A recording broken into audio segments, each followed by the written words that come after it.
Y'all Fuzion here, back with another reaction video. The Warriors and the Grizzlies played yesterday. For those of you who don't know, man, the Grizzlies, they've been talking mad shit, and it's always fun to watch them lose, especially when they be talking. But let's go ahead and see what the first take cast has to say. It was a very enjoyable game, and like these Warrior jerseys are sort of clean. But let's go ahead and see what happened. Western Conference semifinals, Grizzlies at Warriors. Golden State without Stephen Curry still get the 123-109 win. Ja Morant's 36 points was not enough to get the dub on the... So I actually did say that the Grizzlies were going to win. I was wrong. I expected them to win this game without Steph Curry being there, because they should have won that game. But it shows that like the Grizzlies don't have enough, and I don't think they'll ever really have enough until they get one more piece, or for Desmond Bane to actually be that second option as he should be. Ja Morant played great, but is it gonna translate into overall team play? Last week he said that he's not really worried about nobody in the West. 123-109, you should be worried. Road. Here is Klay Thompson with a message to the Grizzlies after the game. Man, they was talking about Dynasty and all that. You can't talk Dynasty when you haven't won before. I don't think people realize how hard that is, the commitment and sacrifice it takes. I mean, you gotta sacrifice your body. And I thought that was premature. Talk your stuff, Klay. Talk your stuff. That word. But they bring the best out of us, and I think we do the same. And even though you don't like them, you gotta respect them, because they're a threat. All right, JJ, I know you've been pretty... He ain't say nothing wrong there. You can't talk Dynasty if you ain't win nothing. How are the Grizzlies a dynasty or becoming a dynasty when they ain't win nothing? That's just crazy. There's no way you can call yourself that and not have no titles or wins under your belt. No significant wins or titles under your belt. I don't think that this Grizzlies team is bad. I appreciate trash talk. You should be able to trash talk and it be entertaining, but you gotta take your lashes. Y'all got bodied. No, and it is what it is. So I actually wonder what they gotta say about it here. Kendrick Perkins' old big ass head. Pretty high on the Grizzlies. You like them to come out of the West. Was the loss to the Warriors yesterday concerning for you? Yes, the loss was concerning. I'm not going to say I'm concerned long term about the Grizzlies, but Perk, we got Ja Morant's comments earlier in the week that no one in the West worries him. It's your first Christmas Day game in franchise history. You're going against a team that beat you in the playoffs last year, a team that now we're seeing a little bit of a rivalry forming here.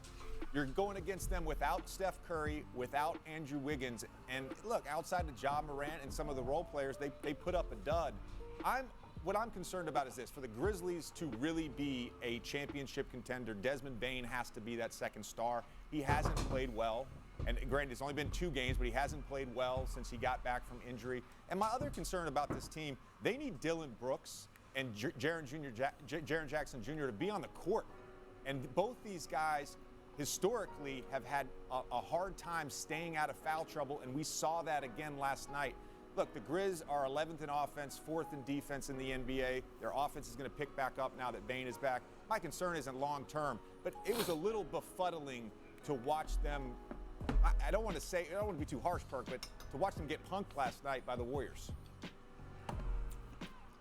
I agree. Long term, it's not really an issue like for them to lose. Ja Morant has 6 turnovers, but he also had 8 assists, 7 boards, 36 points. Overall, a solid performance. But they can't lose these games. Excuse me, guys.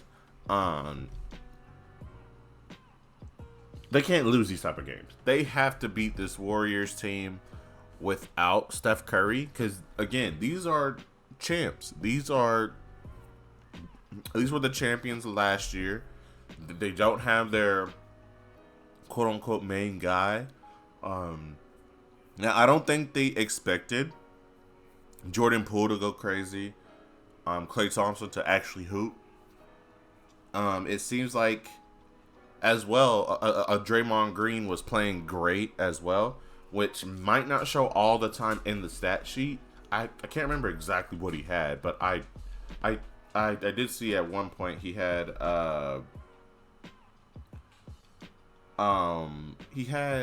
what was it, like 13 boards and like 12 assists. I don't know his like final stat line, but that's very Draymond stats. And he was there like performing. He was playing great defense as well, which is what he is more so known for. But overall, again, I don't think this Grizzlies team should be losing to this Warriors team. I don't think it's a big deal or a big concern, but they need to make some adjustments because they lost to a weakened Warriors team by a strong margin. So, yeah. Yeah. I mean, yeah, look, the Warriors gave them a spanking, and I'm talking about with a Louis Vuitton belt. And if you don't like Louis Vuitton, maybe it was Gucci or Hermes. I don't give a damn which one. But they caught a spanking last night, and I understand that. But I'm not concerned. You know why? Because I don't believe that the Warriors are going to be there. The Warriors are the Memphis Grizzlies' kryptonite. That's the only team that they have to be concerned about. Here's another thing. When I look at Jaren Jackson Jr., right, he's been playing phenomenal basketball until yesterday, right? He's been that anchor on the defensive side. He's been attacking the paint even more. Dylan Brooks has been non-existent. Okay, yep. Since last postseason. I don't know what's going on with him, but I do think that the Memphis Grizzlies and them lights too bright for him, man. Without even having him or him lights too bright. Him playing horrible. You know why? I would rely more on Tyus Jones. I love the combination of Tyus Jones and Ja Morant in the backcourt together. Also, Desmond Baines averaging a career high right now, 23 points a night. He's going to get his rhythm back. Danny Green, right, coming off of ACL surgery, that veteran leader that you're going to have in the locker room. I believe once he returns to the court, he's going to give them something for his ability to space the floor, for his IQ and his championship pedigree. And we already know, Ja Morant, when it comes to matching star and superstar power on the floor night in and night out, he's going to do that. And I'm going to say this to you, JJ, and leave you with this. Say it. Home court advantage is going to matter. And this team is one game, I believe, from having the best record in the Western Conference. It is hard as hell to beat this young team when they go down to Memphis. Key thing he said, young team. You see the youth in this team, and then you see the veteran leadership, like the veteran skill, showing that experience matters when they play against this Warriors team. You saw what happens when that team that has grown up together has been molded, has been meshed, has been perfect teamwork that has been always like the issue. I feel like this year with the Warriors is their team chemistry has been off. But you saw perfect Warriors basketball yesterday. And I'm going to say this, and I've been saying this, Warriors basketball is what you want to aspire like to be, as far as filling in those gaps. Passing cut, always moving, extra movement, defensive presence. That is what the Warriors are great at. And we need to acknowledge at some point Steve Kerr's coaching ability. You see it every year. I don't remember when this team was dog shit, but he grew this team. He molded this team from Mark Jackson's first push for the Warriors. Of course, Mark Jackson is the reason that these Warriors are what they are today.